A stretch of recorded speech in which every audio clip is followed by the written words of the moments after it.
नमस्कार दोस्तों। एक छात्र का मेरे पास क्वेरी आया था कि सर जो है हम इंडियन पॉलिटी पढ़ तो लेते हैं लेकिन मुझे याद नहीं होता है। ठीक है, तो दोस्तों मैं इंडियन पॉलिटी पूरा पढ़ चुका हूँ। ठीक है, और मुझे याद भी है और कई सारे एग्जाम में मैं जाता भी हूँ। देखो, कई लोग जो किताब के रिव्यू करते हैं ना, वो ऐसे ही खरीद के ले आएंगे, आपको नया दिखा देंगे, उसको एक बार पढ़ेंगे भी नहीं क्या है उसमें नहीं है।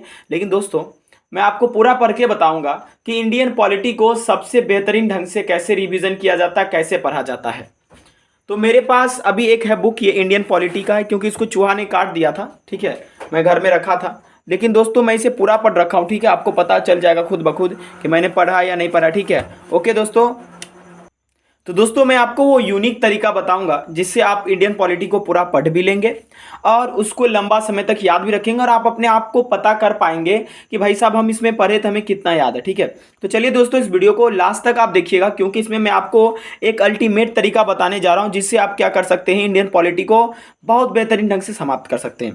तो सबसे पहले दोस्तों इस किताब को हम खोलते ही है, इंडियन पॉलिटी का किताब, और उसके बाद जिस किताब को मैं रिव्यू कर रहा हूँ उसके बारे में बताऊंगा कि ये किताब आपके पास क्यों होना चाहिए, और अगर आपके पास पैसा है तो खरीद लीजिए इस किताब को। ठीक है, देखिए मेरे पास अभी इंडियन पॉलिटी का बुक है। मैं कोई एक टॉपिक आपको उठाकर बतलाता हूँ, इसे मैंने इसमें सब पढ़ रखा है। ठीक है, इसमें एक भी टॉपिक मैंने नहीं छोड़ा है, जो मेरे काम का था मैंने सब पढ़ लिया। ठीक है, मान लीजिए मैं कोई एक टॉपिक यहाँ से उठाता हूँ, कुछ भी टॉपिक एक मान लीजिए। ठीक है, मान लीजिए मैंने यहाँ से जो है इस बुक से म्यूनसिपाल्टीज़ पढ़ा। ठीक है, छोड़ो म्यूनसिपाल्टीज़ बहुत ज़्यादा इंपॉर्टेंट टॉपिक नहीं है। ठीक है, मैंने मान लो कि बताता हूँ मैं आपको कौन सा बढ़िया टॉपिक है जो हर एग्ज़ाम में पूछा जाता है। ठीक है, मान लीजिए मैंने पढ़ लिया, क्या पढ़ लिया, ठीक है एक मिनट रुक जाना। ठीक है, फंडामेंटल राइट्स मैंने निकाल दिया। ठीक है, मानो मैंने फंडामेंटल राइट्स पढ़ लिया। ठीक है, मैंने इसे कई बार पढ़ा है, पता नहीं कितना बार मैं पढ़ा हूँगा। ठीक है, मुझे खुद नहीं याद है।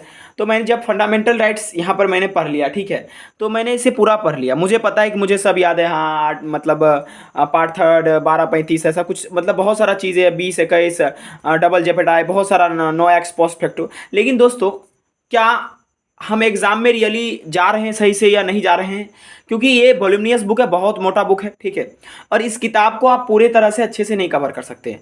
तो अल्टीमेट तरीका है कि आप इस किताब को फर्स्ट रीडिंग दीजिए, पहला नॉर्मल रीडिंग दीजिए, उसके बाद जो है दोबारा कंसस होकर पढ़िए, दोबारा फिर कंसस होकर पढ़िए। ठीक है, और उसके बाद रीडिंग देने के बाद ना दोस्तों, आपको जब लगे कि I am sure and I can do the questions, तो आप क्या कीजिए, इसको बंद कर दीजिए। ठीक है, अब आप कीजिए इस किताब का उपयोग। ठीक है, देखिए अगर आपने सही में ईमानदारी पूर्वक ना, अगर आप पढ़े हैं ना पीछे वाला टॉपिक, तो डेफिनेटली आप इसमें टोटल क्वेश्चन बना देंगे। अगर नहीं पढ़े तो नहीं बना पाइएगा। तो क्या है सर, इसका नाम है ऑब्जेक्टिव इंडियन पॉलिटी। ठीक है, अगर आप इंडियन पॉलिटी को बहुत बेहतरीन ढंग से पढ़े हैं तो आप इसमें कर दीजिएगा, देख लीजिए इस किताब को बढ़िया से।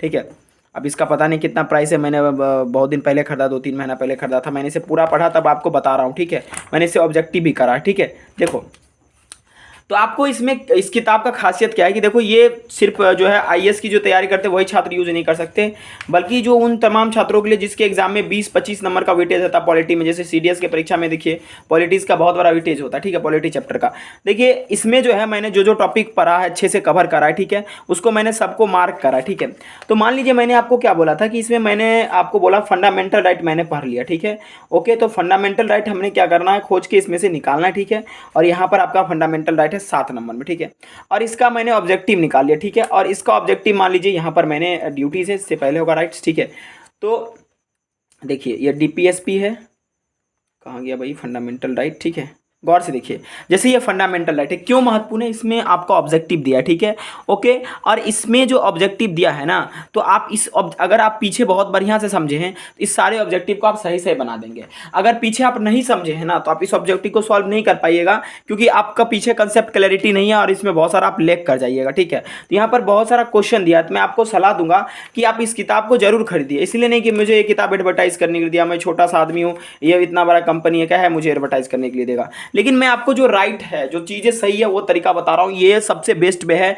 आप 20 बार रिवीजन कर लो, कहीं ना कहीं छूट जाता है। लेकिन दोस्तों जब ऑब्जेक्टिव बनाते हैं तो एटलीस्ट हमें ये पता चल जाता है हम किस सेक्शन में लैग कर रहे हैं। ठीक है, हम उसको जाकर दोबारा देख सकते हैं, वहां पर हम फिर से वर्क कर सकते हैं। जैसे प्रिवेंशन डिटेंशन है, ठीक है, फंडामेंटल राइट में इस चीज के बारे में चर्चा किया गया है, ये कहां से कहां तक ये सब चर्चा की। जहां पर आपको गलती होगा ना, तो आपको ऐसा महसूस हो जाएगा, नहीं यार this part is remained and I have to prepare for this part and I have to revise this part. ठीक है, तो ये सब चीजें आप आपको बहुत ज़्यादा ध्यान में रखनी पड़ती है प्रिपरेशन के दौरान। ऑब्जेक्टिव आप क्या करें, सॉल्व करें, रट्टा ना मारे कि मतलब ऑब्जेक्टिव को रट्टा मारेंगे नहीं। आप जब पॉलिटी पढ़ते हैं तो उसके बाद इस किताब को सॉल्व कीजिए, आपको खुद ब खुद पता चल जाएगा कि आप कितना पार्ट इसमें सही किए हैं और कितना पार्ट गलत किए हैं, ठीक है। तो आपको खुद ब खुद ये आइडिया लग जाएगा।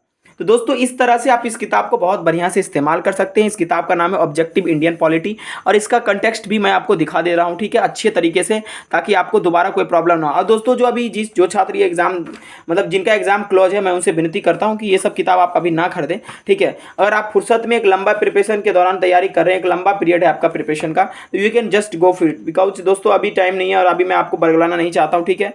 ओके, मैंने मोटा मोटा टॉपिक बताया है सभी एग्जाम के लिए। अब देखो ये आपका है इसका पार्ट 1 कंटेंट्स है, ठीक है। उसके बाद ठीक है, उसके बाद ये भी कंटेंट है, देख लो बढ़िया से आप, ये भी सारा कंटेंट है, ये भी कंटेंट है, ठीक है। और जो भी आपके इंडियन पॉलिटी में चैप्टर है वो सारा है इसमें। न्यू एडिशन इसका आया होगा तो ये थोड़ा पुराना है। न्यू एडिशन में कुछ और जैसे 6th एडिशन में ऐड हुआ है पॉलिटी में, वो इसमें भी ऐड हुआ होगा, ठीक है। तो इस तरह से दोस्तों आप क्या कर सकते हैं, अपने पॉलिटी को चमका सकते हैं, उसमें बहुत अच्छा मार्क्स ला सकते हैं। ये सबसे बेस्ट किताब है, मुझे लगता है मैंने इसे पूरा पढ़ा है, मैंने इसे पूरा देखा भी है, ठीक है। इसके बेसिस पे मैं आपको बता रहा हूँ, ठीक है।